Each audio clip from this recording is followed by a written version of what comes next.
नमस्कार दोस्तों, GS special series में एक बार फिर से आप सभी का स्वागत है। दोस्तों आज आपके लिए मैं एक ऐसा टॉपिक लेके आया हूं जो कहीं ना कहीं कई बच्चों को कंफ्यूज करता रहता है। अभी आने वाले पिछले कई एग्जामों में ऐसे क्वेश्चंस आए जहां पर बच्चों ने जानबूझ के ऐसी छोटी छोटी गलतियां की जो उन्हें गलतियां नहीं करनी थी।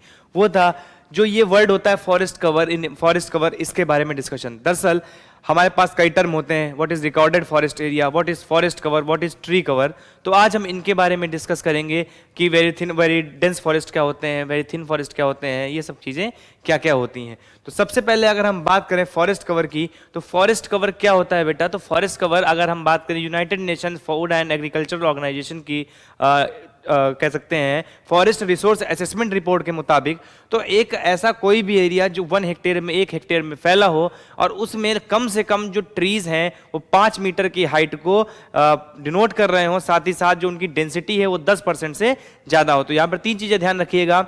टोटल एरिया कितना होना चाहिए ट्री कवर का? वहां पे होना चाहिए 1 हेक्टेयर का मिनिमम।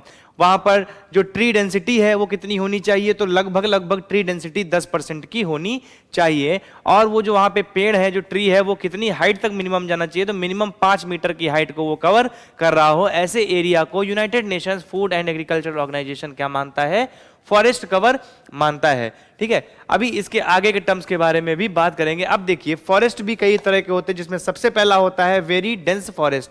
तो ये वेरी डेंस फॉरेस्ट कौन सा होता है? तो ऐसे सभी लैंड, ऐसी सभी जमीनें जहां पर ट्री कैनोपी की जो डेंसिटी होती है वो 70% या उससे ज्यादा होती है, उसको वेरी डेंस फॉरेस्ट बेटा बोलते हैं। नेक्स्ट बात करें अगर हम, तो मॉडरेटली डेंस फॉरेस्ट की बात करें, तो ऐसी कोई भी जगह है जहां पर 40% की डेंसिटी हो, 40% से ज्यादा हो मगर 70% से कम हो, वहां पर क्या होता है? वहां पर हम बोलते हैं मॉडरेटली डेंस फॉरेस्ट। अगर हम बात करें कि कोई ओपन फॉरेस्ट क्या होता है, तो ओपन फॉरेस्ट की सिंपल डेफिनेशन ऐसी होती है कि 10% की मिनिमम डेंसिटी होनी चाहिए और मैक्सिमम डेंसिटी 40% की है, तो ऐसी जगह ओपन फॉरेस्ट बोली जाती हैं। ये बेटा ऑफिशियली रिकॉग्नाइज्ड डेफिनेशंस हैं और इन्हीं से क्वेश्चंस बनते हैं और हम कंफ्यूज हो जाते हैं अक्सर। ठीक है, अगला है हमारा स्क्रब। तो स्क्रब क्या होता है? स्क्रब वो जगह होती है जहां पर जो ऐसी फॉरेस्ट डेंसिटी होती है जो 10% से भी कम हो। और फाइनली हम आ जाते हैं नॉन फॉरेस्ट एरिया या डेजर्ट एरिया में, जहां पर ऐसा कुछ भी नहीं है। पैचेस ऑफ 1-2 ट्रीज मिल गए तो मिल गए, वरना वो भी कोई बहुत बड़ी बात नहीं है। तो ये बेसिकली डिफिनेशन थी फॉरेस्ट की और टाइप्स ऑफ फॉरेस्ट की।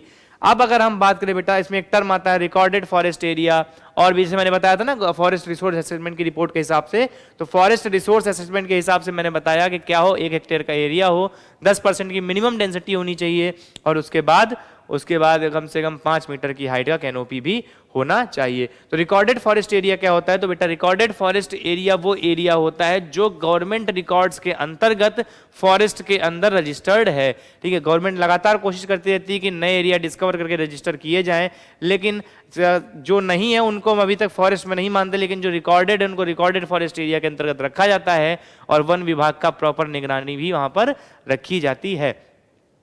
ट्री कवर क्या होता है? तो ट्री कवर ऐसे कोई भी पैचेस ऑफ ट्रीज होते हैं। जनरली क्या होता है कि जैसे ट्रीज लगे हुए 5-7 पेड़ एक जगह लगे हुए हैं, तो उसको फॉरेस्ट नहीं बोल सकते, लेकिन वो पैचेस ऑफ ट्रीज हैं तो उनको ट्री कवर भी बोला जाता है। और इन सब पूरी डाटा को मिलाकर ही हमारा क्या बनता है? फॉरेस्ट रिसोर्सेज इन इंडिया बनते हैं। अब अगर हम बात करें इस बार लॉस की, तो इसके लिए मैंने एक वीडियो IFSR रिपोर्ट पे बनाया था, इंडियन फॉरेस्ट स्टेट रिपोर्ट पे, तो उसका एक क्विक रिवीजन मैं करा दे रहा हूं। तो देखिए इस बार क्या हुआ था, जो अगर हम बात करें लॉस की, तो सबसे ज्यादा लॉस जो है किस स्टेट को हुआ है? नॉर्थ ईस्टर्न स्टेट में। तो उसमें अरुणाचल प्रदेश इस लिस्ट में टॉप पर है। इसमें इस बार लगभग इसको 257 स्क्वायर किलोमीटर एरिया का जो आपका फॉरेस्ट होता है वो लॉस हुआ है। तो एक बार आप इस लिस्ट को देख सकते हैं, क्योंकि लॉस का है तो आप लिस्ट बना सकते हैं। सबसे ज्यादा अरुणाचल प्रदेश, देन आपको किससे लॉस हुआ है? देन आपको मणिपुर का लॉस हुआ है, देन आपका हुआ है नागालैंड का। तो Arunachal Pradesh, Manipur and Nagaland is top 1 to 3 states जिनको लॉस हुआ है। और अगर गेन की बात करें तो Andhra is the biggest state जिसने गेन किया है। तो आप इस मैप को एक बार सर्च कर सकते हैं, पढ़ सकते हैं। इसके लिए हम लोगों ने PDF हमारे टेलीग्राम चैनल पर प्रोवाइड करा दिया है, आप आराम से इसको पढ़ सकते हैं। साथ ही इसके साथ मैंने एक Indian forest state report video भी बनाया था, वहां पर आप डिस्कशन कर सकते हैं। मेन मोटो हमारा यही था कि एक बार हम इन टर्म्स को डिफाइन कर दें ताकि आप समझ सके कि हाँ फॉरेस्ट कवर ये होता है, स्क्रब ये होता है, फॉरेस्ट एरिया ये होता है, रिकॉर्डेड फॉरेस्ट एरिया क्या होता है, ट्री कवर क्या होता है। अगर हम एक बार इसको क्विक रिवीजन करें तो भारत के पास लगभग 7,13,779 स्क्वायर किलोमीटर का ओवरऑल फॉरेस्ट कवर है इंडिया में।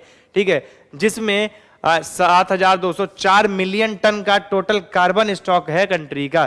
ठीक है, अगर इसको हम बात करें जियोग्राफिकल एरिया से, तो लगभग इस साल भारत ने अपने टोटल ज्योग्राफिकल एरिया का 24% अप्रॉक्स बोल रहा हूं, टू बी प्रिसाइज 23.75% जो है आपका, टू बी प्रिसाइज अगर हम देखें तो लगभग 24% के आसपास जो है भारत जो है पहुंच चुका है किसमें, ठीक है, फॉरेस्ट एरिया कवर में। और भारत का टारगेट है कि लगभग हम 33% का फॉरेस्ट एरिया अपने इंडिया में बनाकर रखेंगे।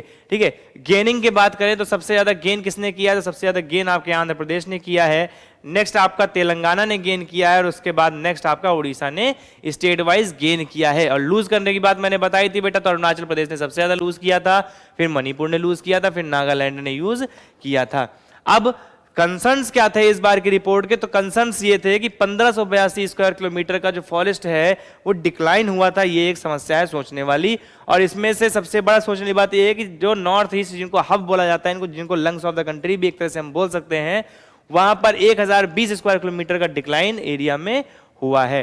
ठीक है, लगभग भारत में 35% फॉरेस्ट ऐसे हैं जो फॉरेस्ट फायर के लिए मतलब सेंसिबल हैं, वहां पर फॉरेस्ट फायर लगती रहती है टाइम टू टाइम। तो ये सब चीजें यहां पर आपको याद रखनी है, एक बार देखनी है। मैंने आपको थोड़ा सा बेसिक सा आइडिया दिया।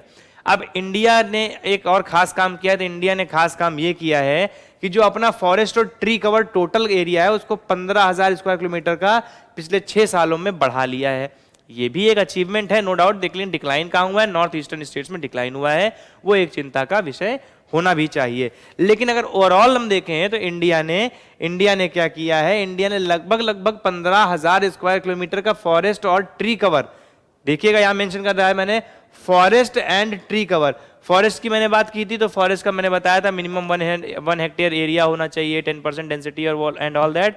और ट्री कवर वो है जहां पे ट्री पैचेस की मदद से हम गिनते हैं उसको भी ट्री, क्योंकि भाई अल्टीमेटली है तो वो हमारे देश में ना, तो उनको भी गिनेंगे तो ट्री कवर वो ट्री पैचेस होते हैं। ठीक है, तो लगभग 15,000 स्क्वायर किलोमीटर जो है पिछले 6 सालों में फॉरेस्ट और ट्री कवर को मिलाकर भारत ने बढ़ाया है, ये एक बहुत बड़ा अचीवमेंट हो सकता है। ठीक है, भारत में जो फॉरेस्ट कवर एरिया है वो लगभग 24% का जो है इंडिया के टोटल ज्योग्राफिकल एरिया के हो चुका है, जो एक बड़ा अचीवमेंट है। सरकार लगातार कोशिश कर रही है कि हम इसको आगे बढ़ाएंगे और ले जाएंगे कहां तक, तो 33% तक ले जाने का सरकार का इरादा है, और सरकार यहां तक ले भी जाएगी। अब ये देखना होगा कि एक सरकार काम कब तक कर पाती है।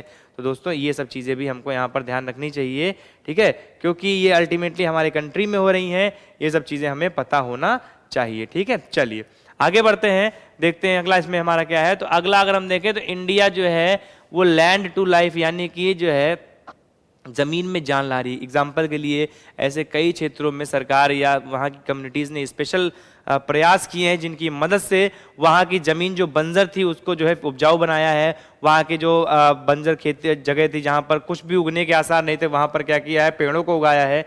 पेड़ों को उगाने के साथ साथ वहाँ पर फसल या खेती करने के भी उपाय किए हैं। एग्जाम्पल के लिए 1.3 मिलियन हेक्टेयर जो है फॉरेस्ट और ट्री कवर इंक्रीज किया गया है, ठीक है, 2015 से 2019 के बीच में। ठीक है, तो अलग अलग जगहों पे पेड़ लगाए गए, प्लांटेशन किए गए, तो ये सारे कार्य किए गए थे। तो ये सब आप ध्यान दे सकते हैं।